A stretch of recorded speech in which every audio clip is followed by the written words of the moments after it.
নমস্কার বন্ধুরা, শুভ সকাল। আরও একটি নতুন দিনের মিষ্টি সকালের শুভেচ্ছা জানিয়ে আমি বনশ্রী আজ আবারও তোমাদের সামনে চলে এলাম আরও একটি নতুন ব্লগ নিয়ে। আশা করছি অন্যান্য দিনের মতোই আজকের ব্লগটিও তোমাদের খুব ভালো লাগবে আর তোমরা আমার সাথে থাকবে। আজ সোমবার আর এখন ঘড়িতে সময় হয়েছে ঠিক 6:10। তো দেখো, সকালে ঘুম থেকে উঠে আশিবাসি কাজ বলতে ছড়া ঝাড়টাই দিয়েছি, ছাদটা ঝাঁটিয়েছি আর ছড়াটা দিয়েছি। তো তারপরে এই যে দেখো, এখন এখানে যেহেতু গতকাল খাওয়া হয়েছিল দুপুরে আর রাত্রে করে, তো সেই জন্য এখন এখানটাকে ভালো করে গোবর লাতা দিয়ে দিচ্ছি। তো তোমাদেরকে একটা কথা বলি, যে সকল বন্ধুরা আমার ব্লগটা দেখছো, তো তাদের কাছে আমার একটি অনুরোধ, পুরো ব্লগটা দেখার চেষ্টা করবে পুরো শেষ পর্যন্ত। আর অবশ্যই একটা লাইক কমেন্ট করো, আর কে কোথা থেকে দেখছো অবশ্যই জানিও। আসলে কি বলো তো, এখন আমার তো সেইভাবে ভিডিওতে ভিউজ হচ্ছে না, বা যে সকল বন্ধুরা আমার ব্লগ দেখতো আগে তারা কিন্তু এখন আর দেখে না, বা দেখলেও আমি বুঝতে পারি না, কারণ কোনো রকম কোনো কমেন্ট আসে না। আর সেই সকল বন্ধুরাও কিন্তু ইউটিউবে আর ভিডিও দিচ্ছে না, মানে আমিও তাদের ব্লগ আর দেখতে পাচ্ছি না, মানে তারা বন্ধই করে দিয়েছে হয়তো। তো যাই হোক, আর তো তাই যে সকল নতুন বন্ধুরা আমার চ্যানেলের পরিবারে আছো, তো তাদের কাছে আমার একটি অনুরোধ, প্লিজ তোমরা একটা কমেন্ট করে দিয়ে যেও, তাহলে হয়তো আমি তোমাদের পরিবারে যেতে পারবো, বা আমার ভালো লাগবে। আর তোমাদের কমেন্ট আমাকে অনেকটা মোটিভেট করবে নতুন করে ব্লগ বানানোর জন্য। তো চলো দেখো, তোমাদের সাথে কথা বলতে বলতে কিন্তু অনেকটাই আমার লাতা দেওয়া হয়ে গেল। তো আর এই দিকটা দিলেই কিন্তু আমার লাতা দেওয়া কমপ্লিট হয়ে যাবে। তো চলো, ফাইনালি আমার কিন্তু লাতা দেওয়া কমপ্লিট হয়ে গেছে। আর ওইদিকে বোন আর বোনের বর দুজনেই উঠে পড়েছে, তো ওরা তো আজকে বাড়ি যাবে, তো ওদের জন্য এখন চা বানাবো। তো তার আগে উনুনের পসগুলো বের করে দিই। তো পস আমরা কিন্তু উনুনের যে ছাইটা হয়, তো ছাইও বলি আবার পসও বলি। তো তোমরা কি বলো সেটা অবশ্যই কমেন্ট করে জানিও। আসলে কি বলো তো, মানে কি হয়, আমরা মেদিনীপুরের মানুষ, তবে প্রতিটা মানুষ যে এক রকমেরই ভাষায় কথা বলি সেরকমটা নয়, বিভিন্ন মানুষ বিভিন্ন রকমের ভাষায় কথা বলে। তো অনেকে ছাই বলে আর অনেকে পঁস বলে, তো আমরা পঁসও বলি আবার কখনো ছাইও বলি। তো যাই হোক, তোমরা কি বলো সেটা কমেন্ট করে জানিও। তো দেখো, এখন ছাইগুলোকে তুলে দিচ্ছি, পঁসটা না শুনতে কেমন একটা খারাপ লাগে, তাই না? তো তাই জন্য ছাই বললাম। তো ছাইগুলোকে তুলে নিচ্ছি এখন। তো তারপরে যে উনুনটাকে একটু ভালো করে লাতা দেবো। আসলে গতকাল মানে অনেক মাংস রান্না হয়েছিল, দিনের বেলাও প্রায় 2.5 কেজি মতো খাসি মাংস হয়েছিল, আর রাতে 3 কেজি মতো ব্রয়লার হয়েছিল, বড় কড়াইতে রান্না করা হয়েছিল, তো সেই কারণে উনুনটা একটু ছেড়ে গেছে। তো এখন মাটি দিয়ে লেপবো। তো তার আগে ভাবলাম যে আগে ছাইগুলোকে তুলে দিই, তো তারপর মাটি দিয়ে লেপবো। এখন দেখো, আমি কিন্তু মাটি দিয়ে ভালো করে উনুনটাকে লেপে নিচ্ছি। আর কি বলতো, এই মাটির উনুনে রান্না করতে কিন্তু বেশ ভালোই লাগে, বিশেষ করে শীতকালে। আসলে কি বলতো, শীতকালে তো বেশ ঠান্ডা ঠান্ডা ওয়েদারটা থাকে, তো সেই জায়গা থেকে উনুনে রান্না করলে অনেকটা তাপ পাওয়া যায় আর বেশ ভালোও লাগে। তবে গ্রীষ্মকালে অতটা ভালো লাগে না, অতটা কেন, খুব বিরক্তিই লাগে। তো সেই জন্য চেষ্টা করি সকাল সকাল রান্না করে নিতে। আর আমাদের এই রান্নাঘরটা না ভীষণ পরিমাণে গরম হয়, তো সেই জন্য। আর দেখো, দেখতে দেখতে কিন্তু গরমটা প্রায় চলেই আসলো। তবে হ্যাঁ, এই কিছুদিন একটু আবার ঠান্ডা পড়েছে। সরস্বতী পুজোর সময় একদমই ঠান্ডা ছিল না, মনে হচ্ছিল যেন গরম পড়ে গেছে। আর তোমাদেরকে আমি বলেওছিলাম যে বিছানাগুলোকে সমস্ত কাচা ধোয়া করে বাক্সের মধ্যে ভরে রেখে দেবো, ওই লেপ কম্বলগুলোকে। তবে হয়তো শীত কথাটা আমার শুনতে পেয়ে গেছে, জানো তো। তো তারপরের দিন থেকে দেখছি আবার ঠিক ঠান্ডা পড়ে গেছে। তো দুদিন তো বেশ ভালোই ঠান্ডা ছিল, তার তুলনায় কিন্তু আজকে একটু কম। তো যাই হোক, দেখো এদিকে কিন্তু তোমাদের সাথে কথা বলতে বলতে আমার উনুনটা প্রায় লেপা হয়েই গেল। আর যারা আমার এখন ব্লগটি দেখছো, তো তাদের মধ্যে কাদের কাদের বাড়িতে মাটির উনুন আছে অবশ্যই কমেন্ট করে জানিও। আর কে কে মাটির উনুনে রান্না করতে পছন্দ করো সেটাও কিন্তু জানিও। তো এই যে দেখো, বোন আর বোনের বর দুজনেই রেডি হয়ে গেছে বাড়ি যাওয়ার জন্য। আর বোনের 9টার সময় মিটিং আছে, তো সেই জন্য একদম সকাল সকাল বেরিয়ে গেল। ওরা কোনো টিফিন করেনি, শুধুমাত্র 1 কাপ করে চা খেয়েছে। তো বোন চলে যাচ্ছে, সত্যি মনটা একটু খারাপ লাগছে। আসলে কি বলো তো, আসবে আসবে যে কোনো জিনিসে না অপেক্ষা করাটা খুব ভালো লাগে, কিন্তু এই যে এসে চলে যাওয়া মানে সেটা ভীষণ কষ্টের। তো যাই হোক, ওইদিকে বোন চলে চলে গেল। তো তারপর সংসারের সমস্ত কাজকর্ম সমস্তটাই অফ ক্যামেরাতে সেরে নিয়েছি। অফ ক্যামেরাতে সেরে নিয়েছি এই কারণে অনেক কাজ ছিল। আসলে কি বলো তো, কেউ আসলেও যেমন কাজ থাকে, কেউ চলে যাওয়ার পরও কিন্তু অনেক কাজ থাকে। তো ঘরটা তো একদম এলোমেলো হয়েছিল, ঘরটা গুছালাম। তো তারপর নিচেও অনেকগুলো কাজ ছিল, তো কাজগুলো গুছিয়ে এখন চলে এসেছি ছাদে পুজো করতে। তো আজকে তো সোমবার, আর সোমবার মানেই তো জানো যে বাবার মাথায় জল দেওয়া একটু আলাদা রকম। প্রতিদিনই তো পুজো করি, কিন্তু আজকে একটু অন্যরকম। তো আজকে গতকাল যে পিসিমণির বাড়ি গিয়েছিলাম, বড় পিসি শাশুড়ির বাড়ি, তো ওখান থেকে কয়েকটা আকন্দ ফুল নিয়ে এসেছিলাম। তো সেই ফুলগুলোতেই এখন মানে মালা গেঁথে নিচ্ছি সেই ফুলগুলো দিয়ে।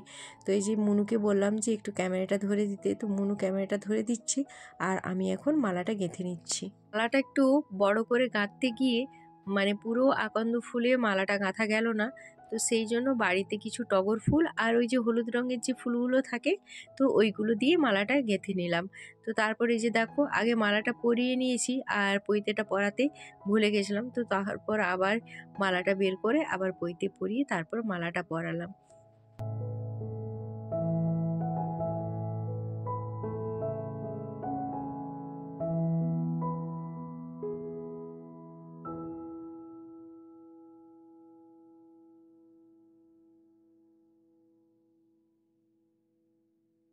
পুজো সেরে এখন নিচে চলে এলাম দুপুরে রান্নাবান্না নিয়ে। তো গ্যাসে তো ভাতটা করে নিয়েছি আর উনুনে দেখো তরকারিগুলো করে নিচ্ছি। তো আজকে তো সোমবার নিরামিষ, তো সেই জন্য দেখো বেগুন ভাজা করেছি আর তার সাথে একটু বড়ি দিয়ে পালং শাক আলু দিয়ে একটা ঘন্ট করব, আর করব একটু আলু ভাতে দিয়েছি আর একটু ডাল। তো এই ছিল আমার দুপুরে রান্নাবান্না। তো বেগুন ভাজাগুলো করে নিই, এখন বড়িগুলো ভাজতে দিয়ে দিলাম। তো বড়িগুলোকে একটু ভালো করে ভেজে তো তারপর তরকারিটা বসাবো। তো দেখো এখন কড়াইতে তেল দিয়ে আর সম্বুরা ফোড়ন দিলাম। তো ফোড়ন দিয়ে এখন দেখো আলু বেগুনগুলোকে তুলে দিয়ে একটু ভাজা ভাজা করে নিয়েছি। তো ওপর থেকে এখন মশলাটা দিয়ে দিলাম। মশলা বলতে একটু আদা বাটা আর জিরা বাটা, এই হলো মশলা। তো মশলাটাকে একটু ভালো করে কষিয়ে তো তারপর ওর উপরে পালং শাকগুলোকে দিয়ে দেব। তো পালং শাকের নিরামিষ এরকম ঘন্ট বড়ি দিয়ে রান্না করলে কিন্তু খেতে বেশ ভালোই লাগে। আর একটু না গরম গরম খেতে হবে, তাহলে কিন্তু খেতে ভীষণই সুন্দর হয়। তো দেখো এখন মশলাটাকে কষিয়ে নিয়ে উপর থেকে পালং শাকগুলো দিয়ে দিলাম। তো পালং শাকগুলোকে একটু ভালো করে নাড়াচাড়া করে তারপর জল দিয়ে দেবো। আর যে বড়িগুলো ভাজলাম তো ওইগুলো কিন্তু ঘরে যে বড়িগুলো দিয়েছিলাম, তো সেই বড়িগুলো খেতে কিন্তু দারুণ স্বাদ হয়েছে। তবে একটু শক্ত হয়ে গেছে। আসলে কি বলো তো, ওই মানে একটু কড়াইটাকে বেশি করে ফাটতে হতো, তো ফাটাটা আমার কম হয়ে গেছে, তো সেই কারণে একটু শক্ত হয়ে গেছে। তো তারপর এই যে দেখো আমার কিন্তু দুপুরে রান্নাবান্না প্রায় কমপ্লিট। আর এখন আলুটাকে মাখিয়ে নিচ্ছি। লঙ্কা জিরা তেল ভেজে নিয়েছিলাম, তো লঙ্কা জিরা তেল দিয়ে মাখাবো। তবে আলুটাতে আর বড়ি দেবো না, তরকারিতে দিয়েছি, আলুতে আর দেবো না। আর কি বলো তো, নিরামিষ যতই তুমি তরকারি রান্না করো না কেন, একটু আলু মাখা ছাড়া সত্যি ভালো লাগে না। তো সেই জন্য অল্প করেই একটু আলু দিয়েছি মাখার জন্য।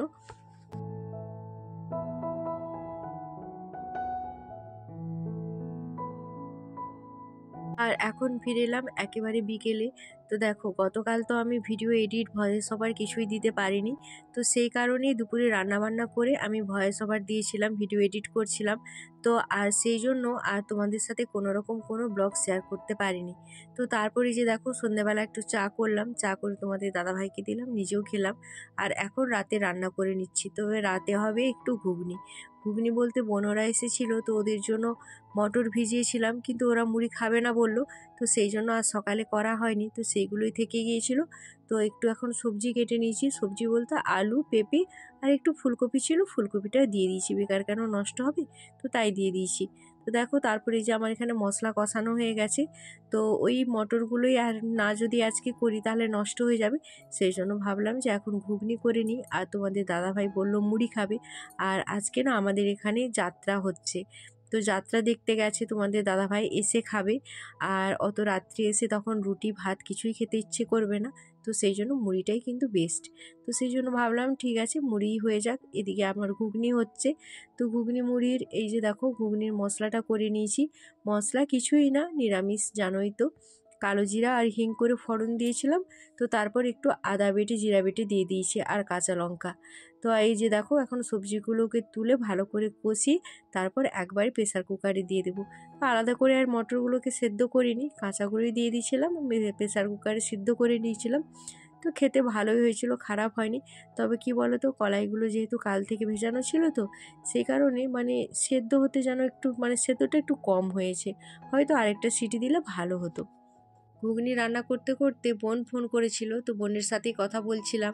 আর কি বলো তো, এই সন্ধ্যের সময়টাই সবাই একটু ফ্রি থাকে আর সবাই ফোন করতে চায়। আর ফোনে আসলে তো আর ভিডিও করা যায় না, আর আমার কাছে তো একটি মাত্র ফোন, তো সেই জন্য কথা বলছিলাম আর ভিডিও করা হয়নি। তো ওইদিকে ঘুগনি রান্না করে এখন দেখো গ্যাসটা খুব ভালো করে মুছে নিচ্ছি। আর সন্ধ্যে থেকে অনেকগুলো থালা বাসন জমা হয়েছে, চা খাওয়ার বাসন, মুড়ি খাওয়ার বাসন।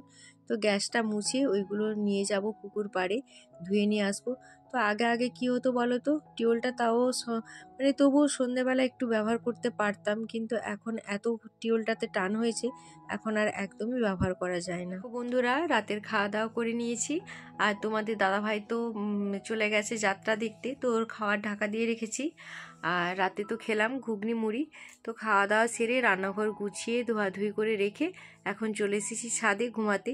আর ভীষণ ঘুম পাচ্ছে জানো তো। আসলে গতকাল রাতে বা পরশু দিন রাতে রাতেই কিন্তু ভালো ঘুম হয়নি, বোনরা এসেছিল তো গল্প করতে করতে প্রায় 2-2:30 বেজেই যাচ্ছিল। তো সেই জন্য আর ঘুম হয়নি। তো আজকে কিন্তু ভীষণ পরিমাণে ঘুম পাচ্ছে। তো যাই হোক, চলো বন্ধুরা, আজকের মতো ব্লগটা এখানে শেষ করছি। আর তোমরা কে কোথা থেকে দেখছো অবশ্যই কমেন্ট করে জানিও, আর ব্লগটা তোমাদের কেমন লাগলো অবশ্যই কমেন্ট করে জানিও। তো চলো আজকের মতো টাটা বাই বাই, সবাই ভালো থেকো, সুস্থ থেকো, নিজের খেয়াল রেখো, নিজের পরিবারের খেয়াল রেখো। তো চলো টাটা বাই বাই, সবাই ভালো থেকো।